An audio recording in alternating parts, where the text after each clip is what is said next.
Hello everyone, welcome to your educator YouTube channel. और आज हम लोग करने वाले थर्मल प्रॉपर्टीज ऑफ मैटर और फिर एनसीईआरटी के 20 क्वेश्चंस लेंगे और उसका डिटेल डिस्कशन करेंगे सो दैट आपका पूरा का पूरा थर्मल प्रॉपर्टी चैप्टर है उसका रिवीजन हो जाए। चलिए शुरुआत करते हैं पहले क्वेश्चन से। The very first question is, बोला है कि रॉड है जिसका लेंथ दिया है कितना 5 मीटर है, prevented from the thermal expansion. देखिए, थर्मल एक्सपेंशन से जब इसको प्रिवेंट करते हैं only then you will have thermal stress. इसका जो थर्मल स्ट्रेस डेवलप हो जाएगा वो जब प्रिवेंट करेंगे तभी ये होगा। जब प्रिवेंट कर देते हैं, क्रॉस सेक्शन एरिया गिवन है, calculate the thermal stress developed on the temperature rise of 20 degree Celsius, young modulus दिया है और अल्फा दिया हुआ है। थर्मल स्ट्रेस होता है, इसका वैल्यू कितना होता है, तो इसका वैल्यू हो जाता है गामा अल्फा डेल्टा टी। मतलब अगेन नीट का पॉइंट यहाँ पे प्रूफ हो गया हमारा कि जो एरिया होता है कभी कभी एक्स्ट्रा दिया रहता है, जैसे कि यहाँ पे क्रॉस सेक्शनल एरिया दिया हुआ है। तो गामा का वैल्यू दिया है 2 इंटू 10⁻11 दिया है, अल्फा का वैल्यू कितना दिया है तो 1.2 इंटू 10⁻−5 दिया है, और वहीं पे टेम्परेचर चेंज कितना हो रहा है तो 20 डिग्री सेल्सियस का चेंज आपको देखने को ये मिल जा रहा है। So if you put all this value then will get 4.8 into 10⁻7 newton per metre square. तो option number 3 will be the correct answer. तो ये एक फॉर्मूला थर्मल स्ट्रेस का होता है। साथ ही साथ एक और याद रखिए कि स्ट्रेन अगर थर्मल दिया है तो कितना होता है, अल्फा डेल्टा टी हो जाता है।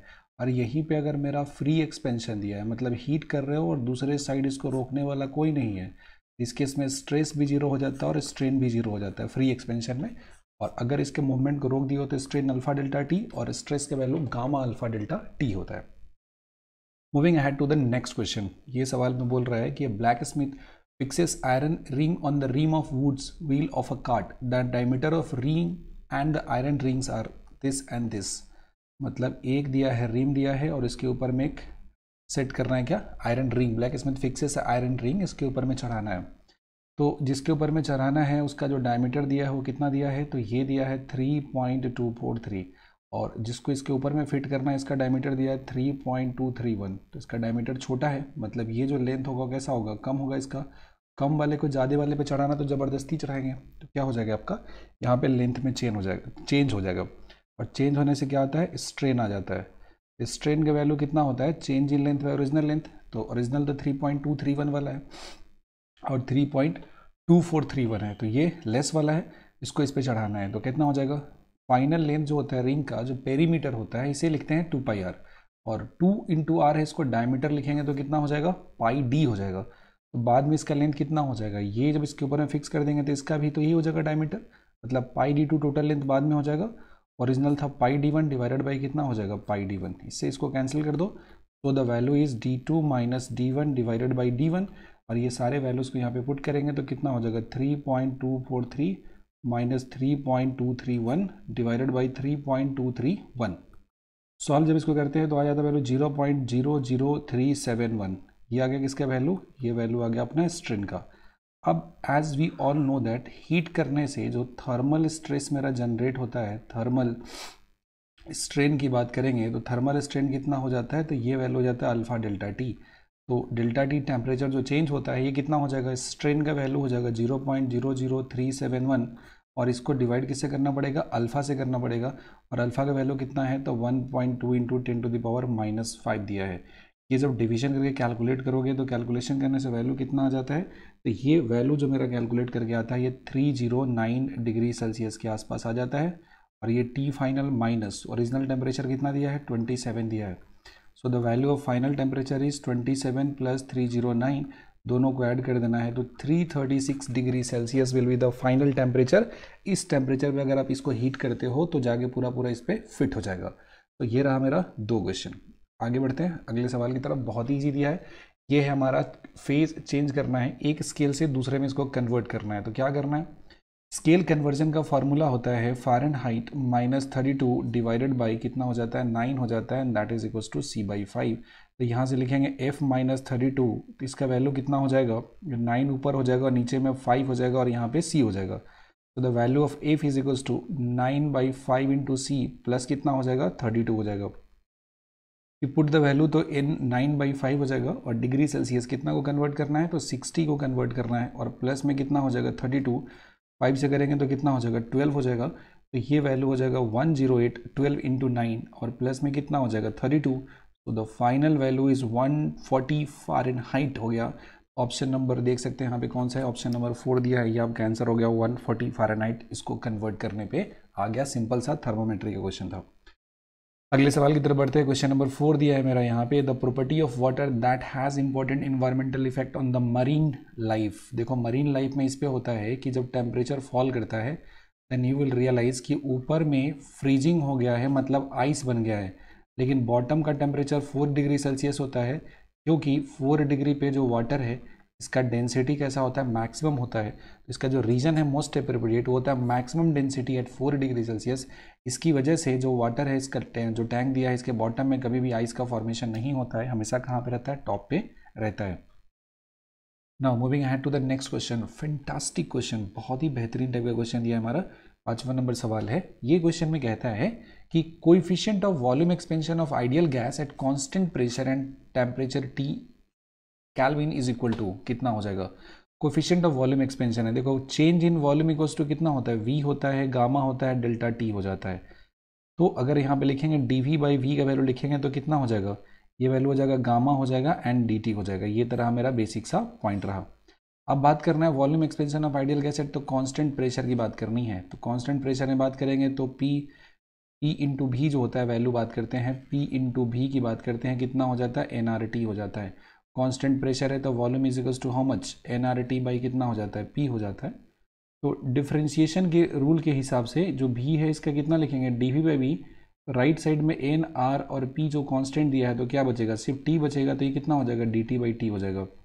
ये लिखेंगे dV इज इक्वल्स टू भी हो जाएगा इंटू 1/t हो जाएगा, और साथ में कितना हो जाएगा, dt हो जाएगा। dV इज इक्वल्स टू भी 1/गामा dt। अब देखो ये जो एक्सप्रेशन है इसको यहाँ से कंपेयर करो, तो यहाँ से लिखोगे dV इज इक्वल्स टू कितना हो जाएगा, भी हो जाएगा, गामा हो जाएगा, dt हो जाएगा। अगर कंपेयर करेंगे तो dV इक्वल्स टू भी हो जाएगा, गामा हो जाएगा, dt हो जाएगा। तो ये जो गामा दिया है इसकी जगह पे कितना लिखा हुआ है, गामा दिया है इसकी जगह पे लिखा है 1/t। तो कोएफिशिएंट ऑफ वॉल्यूम एक्सपेंशन का वैल्यू कितना हो जाएगा, 1/t हो जाएगा। बेसिक इक्वेशन से कंपेयर करेंगे तो ये मेरा वैल्यू कैलकुलेट होकर आ जाएगा। Moving ahead to the next question, assertion reason question दिया है कि when hot water is poured in a beaker of the thick glass. ये जो ग्लास है बहुत थिक दिया है और इसमें आपने गर्म पानी को रख दिया तो क्या होता है कि ग्लास टूट जाता है। टूटने के पीछे रीज़न क्या होता है कि जो गर्म पानी इस ग्लास के कांटेक्ट में आया इसका एक्सपेंशन की जब बात करेंगे तो एक्सपेंशन इसका बहुत ज़्यादा हो जाता है, सडन एक्सपेंशन होता है। वहीं पे दूसरे पोर्शन का जो ग्लास होता है उसका उतना ज़्यादा एक्सपेंशन नहीं होता है, and that leads to the breaking of this glass. तो इसका जो रीज़न है कि when hot water is poured into the beaker of thick glass the glass breaks, टूट जाता है। और रीज़न ये होता है कि अनइक्वल एक्सपेंशन होता है, एक साइड का एक्सपेंशन ज़्यादा और दूसरे साइड का कम होता है। तो दोनों का दोनों सही है, और साथ ही साथ कैसा है, ट्रू एक्सप्लेनेशन ऑफ असर्शन दिया हुआ है। दोनों सही है और सही इसका एक्सप्लेनेशन भी दिया हुआ है। अगले क्वेश्चन की तरफ चलते हैं। नेक्स्ट जो क्वेश्चन दिया है ये हमारा एब्स्ट्रैक्ट इन्फॉर्मेशन पूछा गया है। Which of the following graph gives the correct dependency of coefficient of volume expansion of copper with the temperature. Gamma का टेम्परेचर के साथ क्या फंक्शन होता है इस पर बात कर रहे हैं। गामा का जब बात करेंगे, टेम्परेचर चेंज करने से गामा क्या करता है, चेंज करता है, बहुत स्मॉल चेंज के लिए नहीं चेंज करता है। तो ये जनरल सा इन्फॉर्मेशन है, लीनियरली नहीं इंक्रीज करता है, कांस्टेंट तो रहता ही नहीं है। ये अगेन बोला कि गामा का वैल्यू अगर टेम्परेचर की बात करते हैं कैल्विन पे, 0 केल्विन पे यहाँ पहुँच गए, 0 केल्विन टेम्परेचर पे तो बात ही नहीं करते, पहुँच ही नहीं सकते। तो ऐसा रफली अगर सोचेंगे तो इसका जो वेरिएशन होता है ये होता है, इसका एग्जैक्ट डेटा है, एनसीईआरटी का टेबल है, वहाँ से इसको आपको दिमाग में रखना है कि अगर पूछा जाए कि कॉपर का वेरिएशन का क्या हो जाएगा गामा का वैल्यू, तो ये वेरिएशन कुछ ऐसा होता है, आफ्टर वेरी हाई टेम्परेचर ये वैल्यू ऑलमोस्ट कॉन्स्टेंट हो जाता है, इस तरीके से ये वेरी करता है। Moving ahead to the next question, ये बोला है 8वां नंबर सवाल है कि specific heat of substance depends, किस पे डिपेंड करता है जी, क्यू का वैल्यू कितना होता है, MS डेल्टा टी हो जाता है। तो स्पेसिफिक हीट का वैल्यू कितना हो जाता है, Q/M डेल्टा टी होता है। लेकिन याद रखना है कि स्पेसिफिक हीट मास पे डिपेंड नहीं करता है। स्पेसिफिक हीट दो बातों पे डिपेंड करता है, पहला नेचर पे, आइस के लिए कुछ और होगा, वाटर के लिए कुछ और होगा, और दूसरा होता है टेम्परेचर के लिए। अगर बहुत छोटा टेम्परेचर चेंज करते हैं तो उस पर तो ये बदलता नहीं है, लेकिन बहुत ज़्यादा टेम्परेचर चेंज करने पे स्पेसिफिक हीट का वैल्यू टेम्परेचर के साथ बदलना शुरू हो जाता है। Temperature of the substance and the nature of the substance, मतलब दोनों का दोनों हो जाएगा, 1 और 2 हो जाएगा, और ये मेरा आंसर इस क्वेश्चन के लिए हो जाएगा। अगले सवाल की तरफ बढ़ते हैं। क्वेश्चन नंबर 9 है मेरा, बहुत ही सिंपल सा है, न्यूटन्स लॉ ऑफ कूलिंग पे बेस्ड क्वेश्चन है। एक बार फॉर्मूले को रिवाइज कर ले, अगर कोई बॉडी है T1 टेम्परेचर से घट के T2 तक जाता है तो rate of cooling T1 - T2 by 2 हो जाता है, और राइट साइड में एवरेज टेम्परेचर लिखते हैं T1 + T2/2, और माइनस क्या लिख देते हैं, माइनस लिखते हैं सराउंडिंग का टेम्परेचर, और यहाँ से जो अननोन पूछा है वो हम कैलकुलेट करेंगे। इससे पहले बोला कि 10 मिनट का टाइम लगता है, 65 से घट के कितना होना है, 55 होना है, मतलब 65 से डिक्रीज होकर 55 होना है, होने में टाइम लगता है 10 = हो गया k, और ये वैल्यू हो गया 65 प्लस कितना हो जाएगा 55 डिवाइडेड बाई 2 हो जाएगा, और माइनस कितना हो जाएगा 30 हो जाएगा।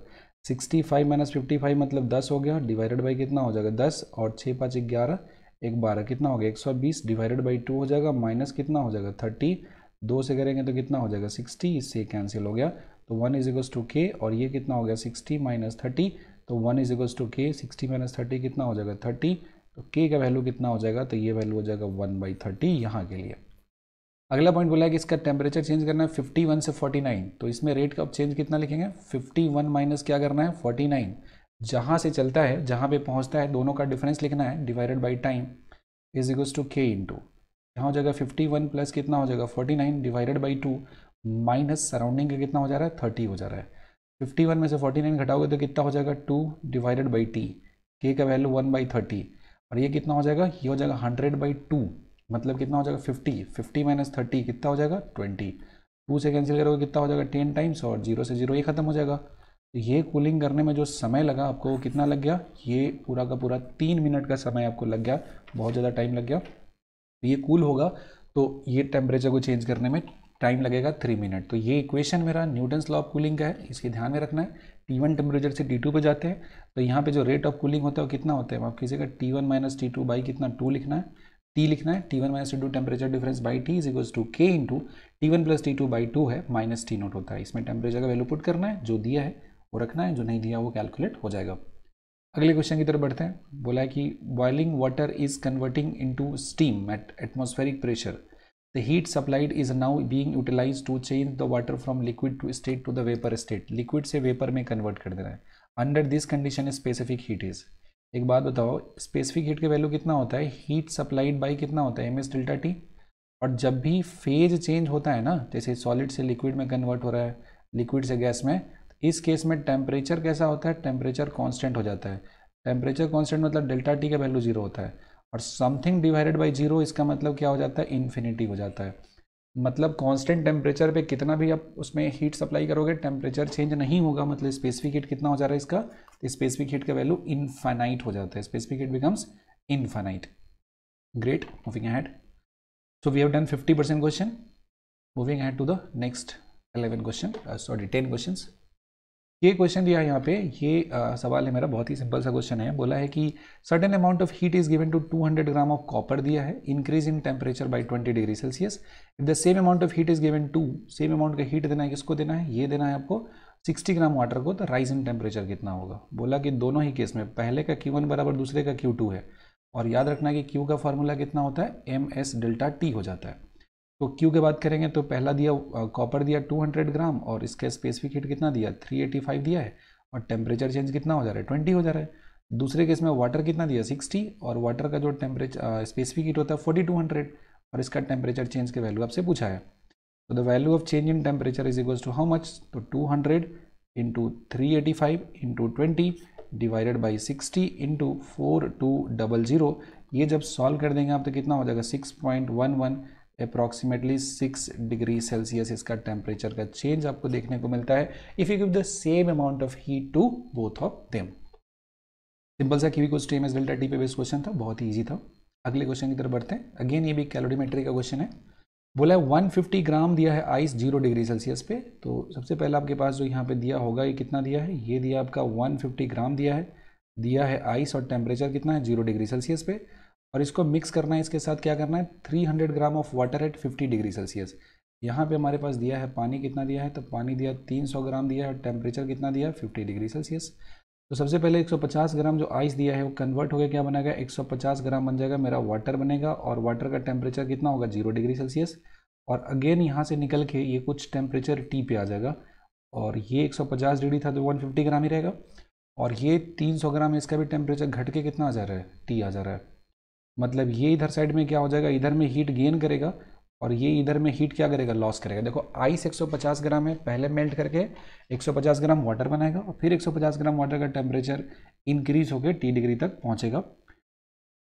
अगेन दूसरे साइड में 300 डिग्री का जो दिया हुआ है वाटर, उसका टेम्परेचर 50 से घट के कुछ T डिग्री तक पहुंचेगा। देखो इसमें हीट गेन बराबर लॉस करना है, तो गेन में बात करेंगे तो मास कितना है वाटर का, तो 150 ग्राम। जो फेज चेंज होता है उसमें कितना होता है, ml होता है, और जब टेम्परेचर चेंज होता है तो क्या होता है, ms डेल्टा T होता है। ये इक्वेशन को ध्यान में रखना है। 150 ग्राम इंटू कितना है, 80 दिया है, साथ में 150 ग्राम है, वाटर का स्पेसिफिक हीट 1 लेंगे, टेम्परेचर इसका T हो जा रहा है यहाँ से बढ़ के, और ओरिजिनल 0 है तो डिफरेंस हो जाएगा T-0। राइट साइड में कितना हो जाएगा, 300 ग्राम है, स्पेसिफिक हीट 1 हो जाएगा, और टेम्परेचर चेंज कितना हो जाएगा, 50 - T हो जाएगा। तो यहाँ पे आप देख सकते हो कि एक जीरो तो कम से कम उड़ा ही सकते हैं यहाँ से। तो सॉल्व करेंगे तो कितना हो जाएगा, 150 इंटू कितना हो जाएगा, 8 हो जाएगा, प्लस में कितना होगा 15T, एंड राइट साइड कितना हो जाएगा 1500 हो जाएगा, माइनस कितना हो जाएगा 30T हो जाएगा। So the value of this expression is कितना होगा, इधर आगे कितना हो जाएगा 45T हो जाएगा, और ये हो जाएगा मेरा 1500 हो जाएगा, माइनस कितना हो जाएगा 1200 हो गया, मतलब में कितना हो जाएगा 300। तो टी का वैल्यू कितना हो जाएगा, वैल्यू हो जाएगा 300 डिवाइडेड बाई कितना हो जाएगा 45, वैल्यू कितना होगा 6.66, और ये वैल्यू होगा 6.7 डिग्री सेल्सियस। तो ये हो गया मेरा आंसर 6.67 या 6.7 जो बोलो। Option number 4 would be the correct answer for this question. Moving ahead to the next question, ये बोला है कि steam at 100 degree Celsius causes more burn than the boiling water at 100 degree Celsius. देखो steam होता है तो इसके पास क्या होता है, लेटेंट हीट ऑफ स्टीम ना होता है, और स्टीम का लेटेंट हीट लगभग कितना होता है 540 कैलोरी के आसपास होता है, और वहीं पे वाटर बॉयल कर रहा है तो वो कैसा हो गया, स्पेसिफिक हीट वाला बात हो रहा है ना, फेज ट्रांजिशन का तो नहीं हुआ ना, गुप्त उष्मा लेटेंट हीट उसमें नहीं है। तो इसके पीछे जो दरअसल में रीजन होता है कि स्टीम जो होता है ना, स्टीम के पास ज़्यादा एनर्जी होता है। Steam at 100 degree Celsius carries more energy और मोर हीट देन वाटर, क्योंकि इसका लेटेंट हीट जो स्टीम का होता है वो बहुत ज़्यादा होता है वाटर के कंपैरिजन में। So option number 2 would be the correct answer for this question. अगला सवाल है, इनकरेक्ट फॉलोइंग बताइए कौन सा होगा। Cooking pots have the copper coating on the bottom to promote the distribution of heat quickly. Yes, इसीलिए बनाते हैं, उसका कोटिंग करते हैं। Plastic foams are insulator because they contain pockets of air. Yes, उसी में तभी तो दूसरे साइड से उसको हैंडल में पकड़ सकते हो। कन्वेक्शन कैन बी फोर्स्ड और natural but it is possible only in fluid. Yes, convection जो होता है लिक्विड में होता है, प्लस में गैस में होता है। ये कोल्ड ब्रीज, सी ब्रीज हो गया, बॉइलिंग ऑफ वाटर हो गया, this all are the example of convection. लेकिन जो ट्रेड विंड होता है ना, ये बोला कि फोर्स्ड है। ट्रेड विंड जाके कोई थोड़े पंखा चलाता है कि समंदर में पानी का उधर में लहर उठता है, नहीं होता है। ट्रेड विंड क्या होता है, नेचुरल प्रोसेस है, टेम्परेचर डिफरेंस की वजह से होता है, हम उसको फोर्सफुली नहीं कर सकते हैं। और पूछा है इसमें कौन सा इनकरेक्ट स्टेटमेंट पूछा है, तो ऑप्शन नंबर 4 मेरा क्या हो जाएगा, ऑप्शन नंबर 4 मेरा इनकरेक्ट हो जाएगा। Right, moving ahead to the next question, बोला है कि 3 rods of the same dimension and have the thermal conductivity 3K 2K and K, they are arranged as shown. तो बोला है कि टेम्परेचर जंक्शन का कितना हो जाएगा। तो देखिए इसमें एक कॉन्सेप्ट होता है कि इनफ्लो होगा, जितना यहाँ पे आ रहा है ना जंक्शन के पास, उतना ही जंक्शन से क्या हो जाएगा, आउटफ्लो हो जाएगा। इनकमिंग बराबर आउटगोइंग हो जाएगा। तो फॉर्मूला होता है रेट ऑफ हीट ट्रांसफर जो होता है ना, आई हीट करेंट, वो KA होता है, और ये होता है टेम्परेचर डिफरेंस होता है, डिवाइडेड बाई कितना हो जाता है, L हो जाता है। तो पहला आया तो इसका वैल्यू K का वैल्यू 3K हो गया, एरिया का वैल्यू A हो जाएगा, टेम्परेचर डिफरेंस हो जाएगा 100 माइनस T हो जाएगा, और लेंथ का वैल्यू L हो जाएगा। आउटफ्लो हो गया तो इधर साइड में कितना हो गया 2K हो गया, एरिया का वैल्यू A हो गया, टेम्परेचर डिफरेंस कितना हो गया T - 50 हो जाएगा, और लेंथ हो जाएगा L, और प्लस में क्या लिखेंगे, यहाँ पे K की जगह पे K हो जाएगा, एरिया की जगह पे A हो जाएगा, ये डिफरेंस होगा T - 0 डिवाइडेड बाई कितना हो जाएगा, लेंथ L हो जाएगा। सिंपल सा इक्वेशन लिखना है, इनफ्लो इक्वल्स टू आउटफ्लो कर देना है, इससे कैंसिल हो जाएगा, इससे कैंसिल, इससे ये कैंसिल। सॉल्व करेंगे तो ये कितना होगा 3 इंटू हो जाएगा 100 माइनस T हो जाएगा, बराबर 2 इंटू कितना हो जाएगा T - 50 हो जाएगा, प्लस में कितना हो जाएगा T हो जाएगा। ये वैल्यू कितना होगा 300 हो जाएगा, माइनस 3T हो जाएगा, बराबर 2T हो जाएगा, माइनस 100 हो जाएगा, प्लस में T हो जाएगा। तो देखोगे इधर में आएगा तो 300 हो जाएगा, प्लस में 100 हो जाएगा, और राइट साइड में हो जाएगा 3T plus 2T plus T। तो वैल्यू हो जाएगा 400 is equals to how much 60। तो वैल्यू ऑफ टेम्परेचर T बराबर कितना हो जाएगा 400 बाई कितना हो जाएगा 6।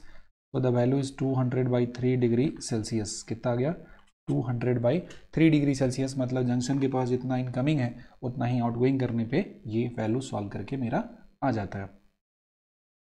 नेक्स्ट जो क्वेश्चन दिया है, बोला कि when a piece of iron is heated in a hot flame it first becomes dull red then reddish yellow and finally white, this phenomena can be explain by. देखो एक साइंटिस्ट थे जिनका नाम था वाइंस। ये बोले थे कि जब किसी को हीट करते हैं, टेम्परेचर बढ़ाएंगे तो वेवलेंथ का वैल्यू क्या हो जाता है, डिक्रीज करता है, शिफ्ट इन वेवलेंथ। तो जिस वेवलेंथ के लिए मैक्सिमम रेडिएशन मिलता है वो क्या होता है, टेम्परेचर बढ़ाने से घटना शुरू हो जाता है। इसका मतलब जो लाइट होता है उसका कलर भी क्या करेगा, चेंज करेगा। इसको जो एक्सप्लेन किया था किसने किया था, इसे वाइंस ने एक्सप्लेन किया था, उन्होंने इसके बारे में बताया था। अगले पॉइंट की तरफ बढ़ते हैं। बोला कि amount of radiation emitted by a perfectly black body is proportional to, ये हम सब जानते हैं कि रेट ऑफ जो पावर होता है जो इमिट करता है ये टेम्परेचर की पावर 4 का प्रोपोर्शनल होता है, टी की पावर 4 का होता है, फोर्थ पावर होता है, ये होता है fourth power of temperature on ideal gas scale. जो आइडियल गैस स्केल में होता है उसके टेम्परेचर के फोर्थ पावर का ये प्रोपोर्शनल होता है। तो ये हुआ ऑप्शन नंबर मेरा 2 हो गया यहाँ पे। और एक क्वेश्चन है मेरा आखिरी है कि box filled with a hot tea cools from 94 to 86, again 4 minute में है और टेम्परेचर सराउंडिंग का 40 है। तो बोला कि कितना टाइम लगेगा 71 से 69 होने में। 94 माइनस 86 डिवाइडेड बाई कितना होगा, टाइम हो गया 4 इज इक्वल्स टू के हो जाएगा। वही न्यूटन्स लॉ ऑफ कूलिंग का इक्वेशन है, हमने पीछे भी एक क्वेश्चन यहाँ पे किया हुआ है। और माइनस क्या कर देंगे, 40 कर देंगे। तो ये सॉल्व करने पे कितना होगा, ये 86 हो जाएगा, तो 8/4 कितना हो जाएगा, 2 हो जाएगा, और के हो गया यहाँ पे। और ये सॉल्व करेंगे तो कितना हो जाएगा, 9 17 18 180/2 कितना हो जाएगा, 90 माइनस 40 कितना होगा, 50 हो जाएगा यहाँ से। दूसरा है कि टेम्परेचर घटाना है, 71 से करना है, 69 करना है, डिवाइडेड बाई टाइम मेरे को मालूम नहीं, इज इक्वल्स टू के हो जाएगा। और ये कितना हो जाएगा, एवरेज 71 प्लस में कितना हो जाएगा 69 डिवाइडेड बाई 2 माइनस कितना हो जाएगा 40 हो जाएगा। तो ये कितना होगा 9 2 मतलब 2 बाई कितना हो जाएगा, टी हो जाएगा यहाँ पे। और ये वैल्यू के का वैल्यू कितना रखेंगे, 2/50 रखेंगे। और ये 7 6 13 140 2 70 में से 40 जाएगा तो कितना हो जाएगा, 30 हो जाएगा यहाँ पे। और ये जब वैल्यू 30 हो गया तो इससे कैंसिल हो गया और इससे ये कैंसिल हो गया। तो वैल्यू बात करेंगे टी का वैल्यू तो कितना हो जाएगा 5/3 हो जाएगा इस जगह पे, मिनट में अगर हम बात करें तो। और इसको सेकंड में कन्वर्ट करेंगे तो 5/3 और ये कितना होता है 60, 3 से करेंगे तो 20, अब 20 से 5 करेंगे तो कितना होगा 20 मल्टीप्लाइड बाई 5 100 हो जाएगा। तो टोटल टाइम जो लगा वो कितना लगेगा 100 सेकेंड। तो सिंपल सा न्यूटन्स लॉ ऑफ कूलिंग था इसका, अगेन यहाँ पे एप्लीकेशन था T1 minus T2/2 is equals to के into T1 plus T2 divided by 2 minus कितना होता है T0 होता है। और ये दे देता है हमारा टाइम के साथ रिलेशन देता है। तो एक क्वेश्चन और है यहाँ पे कि natural convection a heated portion of liquid moves because of, देखो कन्वेक्शन की बात करते हैं ना, तो कन्वेक्शन में जो मूवमेंट होता है कन्वेक्शन में ये होता है डेंसिटी के डिफरेंस की वजह से होता है, मूवमेंट होता है डेंसिटी के डिफरेंस की वजह से।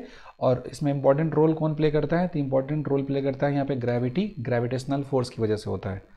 जो मूवमेंट होता है density difference from the surrounding, heat करते हैं तो हीट करने से नीचे वाले पानी का डेंसिटी कम हो जाता है तो ऊपर आ जाता है, ऊपर वाला जो भारी सा पानी होता है वो नीचे की तरफ चला जाता है और इस तरीके से हीट का ट्रांसफर आपको देखने को मिल जाता है। ये पॉइंट था 20 क्वेश्चन जिसको हम लोगों ने सक्सेसफुली कंप्लीट कर लिया। और इसी के साथ हमारा थर्मल प्रॉपर्टीज ऑफ मैटर है वो कंप्लीट हो गया। अगला जो लेक्चर होगा अपना वो थर्मोडायनेमिक्स का होगा। And if you like this entire video then do hit the like button and subscribe this channel. Thank you and bye bye.